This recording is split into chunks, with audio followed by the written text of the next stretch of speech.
La pregunta que surge luego de conocerse los aspectos claves de la ley es cuáles son los grupos que hoy existen en Colombia que pueden acogerse a esta ley, dónde están ubicados y cuál es su impacto. Angie Camacho, usted tiene esos datos. Catalina, lo primero que hay que precisar es que se trata de una ley diseñada para estructuras o grupos armados ilegales que no tengan carácter político. En consecuencia, para el caso del ELN, que en este momento adelanta conversaciones con el gobierno nacional en Ciudad de México, pues ellos no entrarían, pero en cambio podrían aplicar las autodefensas de la Sierra Nevada de Santa Marta, las AGC, el Clan del Golfo, la Segunda, Marquetalia. No es claro qué va a pasar aún con el Estado Central Mayor de las FARC, al mando de alias Iván Mordisco, y si el gobierno pues, le va a conceder el estatus político. Hablamos de los que actualmente han decidido, según el gobierno nacional, acogerse a un cese al fuego. Actualmente, según Indepaz, en Colombia los denominados grupos narcoparamilitares, como es el caso, por ejemplo, del Clan del Golfo, en el caso de Antioquia, las oficinas, en Buenaventura los Chota, los espartanos, o en Chocó los mexicanos, pues ellos operan de la siguiente manera. Mire, para poner el tema más o menos en blanco y negro. Entonces, grupos paramilitares en 27 departamentos, más de 345 municipios. Hay que decir que su presencia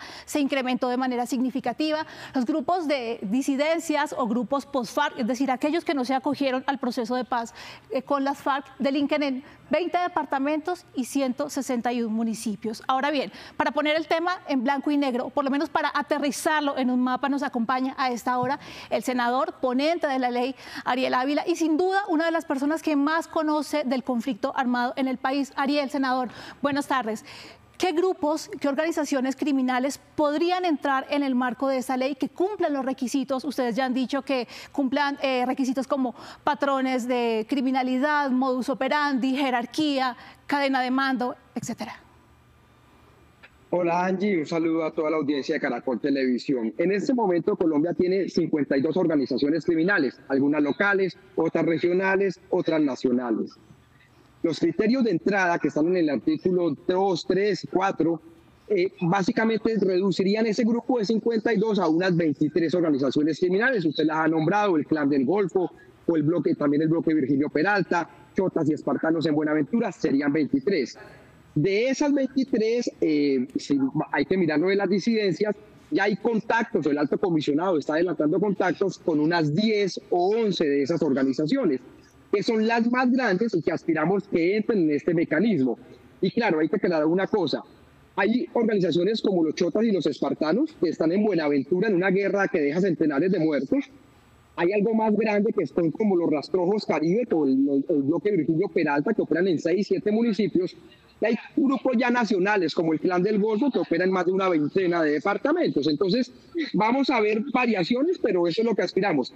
¿Qué queremos? Que al final sean unas 20.000 personas las que dejen las armas sumando todos estos grupos y que de unos 320 municipios muy afectados por la violencia bajemos a unos 120, 130. Senador, ¿cómo y quién va a verificar estas condiciones? Es decir, ¿cómo se va a blindar el proceso? En la nota anterior mi compañero Carlos Barragán hablaba, por ejemplo, del Tren de Aragua. Estamos hablando de organizaciones que tienen una cadena criminal, que contratan a través de outsourcing, que contratan las armas, etcétera. O sea, ¿quién va a controlar de alguna manera que todos estos grupos irregulares entren en este proceso?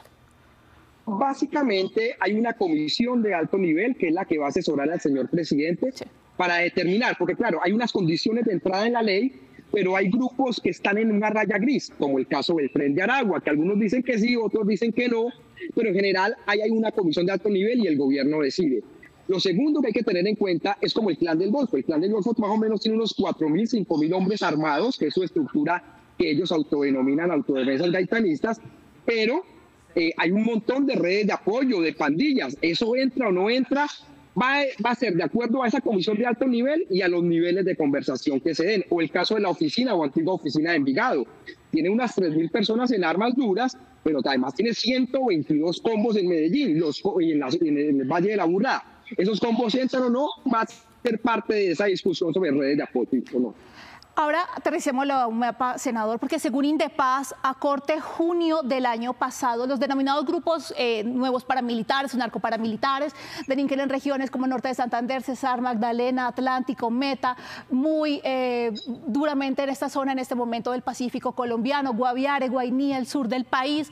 Para el caso también, por ejemplo, de las disidencias de las FARC, también ellos operan, esos grupos que no se acogieron al proceso de paz en zonas como, por ejemplo, Nariño, Cauca, la zona pacífica, también en regiones como Arauca, Bichada. La pregunta es, estamos hablando de grupos que en este momento se dedican al narcotráfico, a la extorsión, a la trata de personas, que han generado una crisis humanitaria que hoy la estamos viviendo en zonas como Arauca, como el Pacífico. De alguna manera, si estos grupos logran hacer parte de esta ley de sometimiento, ¿qué tanto van a alivianar la situación humanitaria o la crisis humanitaria que viven estas regiones en este momento? Le doy solo este dato, Angie. Hoy el ELN representa el 12% de las acciones criminales, mientras que todos estos grupos organizados de estructuras criminales de alto impacto representan el 60%. Por eso es que esto es importante, esta ley se entiende.